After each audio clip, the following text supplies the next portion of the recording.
अम्मा जी आ जाइए। आ गए जी, आ गए बिस्मिल्लाह जी बिस्मिल्लाह। बाजी पर्दा करो पहले मेरी भैन। अस्सलाम वालेकुम।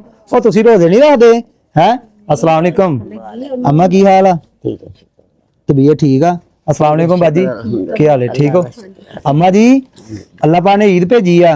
अच्छा जी। ईद भेजी अम्मा वास्ते अच्छा और बाजी वास्ते भी ईद आई ਆ। अच्छा जी। ਇਹ ਵੀ ਤੁਹਾਨੂੰ ਘਰ ਯਾਦ ਹੋਣਾ ਇਹਦਾ ਨਾ ਅਲਹਮਦੁਲਿਲਾ ਸਾਡੀ ਇੱਕ ਸਿਸਟਰ ਆ 에ਅਰਲੈਂਡ ਦੇ ਵਿੱਚ ਹੁੰਦੇ ਆ ਉਹ ਵੀ ਅਲਹਮਦੁਲਿਲਾ ਇਹਨਾਂ ਦਾ ਜਿਹੜਾ ਹਰ ਮੰਥਲੀ ਜਿਹੜਾ ਇਹਨਾਂ ਦੇ ਨਾਲ ਤਾਵਨ ਰੱਖਾਂਦੇ ਆ ਅੰਮਾ ਜੀ ਅੱਲਾਹ ਪਾਕ ਨੇ ਈਦ ਭੇਜੀ ਆ ਤੁਹਾਡੇ ਵਾਸਤੇ अच्छा जी। ਠੀਕ ਆ अच्छा ਤੇ ਬਾਜੀ ਤੁਹਾਡੇ ਕਿੰਨੇ ਬੱਚੇ ਆ ਇਹਦੇ ਲੱਗੇ ਆਇਓ 5 ਬਾਬਾ ਜੀ 5 ਬੱਚੇ ਆ 6ਵੇਂ ਤੁਸੀਂ ਆਪ ਅੰਮਾ ਜੀ ਆ ਤੁਸੀਂ ਫੜੋ ਅੰਮਾ ਜੀ ਆ ਫੜੋ ਜ਼ਰਾ अल्लाह ताला अल्लाह बाहर बाहर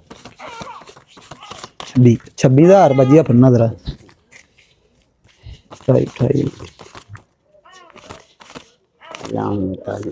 अल्लाह तेरे बच्चे लो बाजी 30000 रुपया ਤੁਹਾਡਾ 20000 रुपया ਮੈਂ ਤੁਹਾਡਾ ਠੀਕ ਆ ਇਹ ਅੱਲਾਹ ਪਾਕ ਨੇ ਈਦ ਭੇਜੀ ਆ ਠੀਕ ਆ ਬਾਜੀ ਭਾਈ ਬੋਟਾ ਦੇਵੇ ਤੁਹਾਨੂੰ ਆਮੀਨ ਆਮੀਨ ਆਪਣੇ ਸਾਰੇ ਬੱਚਿਆਂ ਦੇ ਕੱਪੜੇ ਲੈ ਕੇ ਆਣੇ ਆ ਮਿਹਰਬਾਨੀ ਤੁਹਾਡੀ ਬਹੁਤ ਬਹੁਤ ਸ਼ੁਕਰੀਆ ਨਲਕਾ ਸਹੀ ਚੱਲ ਰਿਹਾ ਮਾਸ਼ਾਅੱਲਾ ਪਾਣੀ ਸੋਹਣਾ ਦਿੰਦਾ ਮਾਸ਼ਾਅੱਲਾ ਚਲੋ ਸ਼ੁਕਰ ਅਲਹਮਦੁਲਿਲਾ ਹੁਣ ਮੇਰੀ ਭੈਣ ਈਦ ਦੇ ਅੰਮਾ ਜੀ ਸੋਹਣਾ ਜਿਹਾ ਸੂਟ ਆਪਣਾ ਵੀ ਹੈ ਸਾਡੇ ਚਾਚੇ ਦਾ ਵੀ ਤੇ ਬਾਜੀ ਤੁਸੀਂ ਵੀ ਆਪਣੇ ਬੱਚਿਆਂ ਦੇ ਕੱਪੜੇ ਲੈ ਕੇ ਆਣੇ तेरी तंदुरुस्ती दे अल्लाह तेरे बाल बच्चे ਆਮੀਨ ਆਮੀਨ ਬਹੁਤਾ ਦੇ ਅੱਲਾ ਉਹਨੂੰ ਹੱਥ ਦੇ ਕਰ ਲਈ ਠੀਕ ਦੇ ਆਮੀਨ ਜੀ ਆਮੀਨ ਅੰਮਾ ਹੁਣ ਸਾਨੂੰ ਇਜਾਜ਼ਤ ਆ ਅਸੀਂ ਜਾਈਏ ਠੀਕ ਆ ਬਾਜੀ ਮੇਰੀ ਬੜੀ ਮਿਹਰਬਾਨੀ ਸਾਡੇ ਰੋਜ਼ੇ ਆ ਮਾਸ਼ਾਅੱਲਾ ਤੇ ਫੇਰ ਸਹੀ ਇਨਸ਼ਾਅੱਲਾ ਓਕੇ ਜੀ ਅੱਲਾ ਦੇ ਵਾਲੇ ਅੱਜ